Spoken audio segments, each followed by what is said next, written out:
The US Ambassador at Large for International Religious Freedom, Sam Brownback, is in Taipei today, attending the Civil Society Dialogue on Securing Religious Freedom in the Indo-Pacific Region Forum.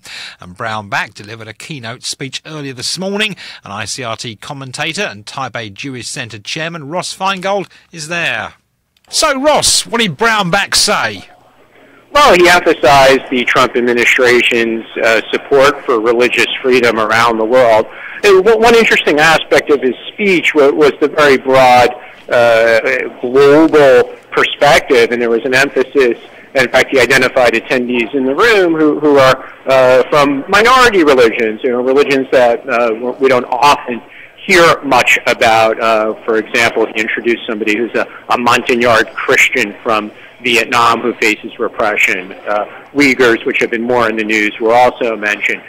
So it was very much looking at the issue of religious freedom in a global sense, but also I think it was balanced against references to political systems. So, for example, he did mention Tibet and called for the Dalai Lama to be able to return to Tibet, fulfill the spiritual role, but he also added the words that the U.S. supports meaningful autonomy for Tibet, but still within or as part of the People's Republic of China.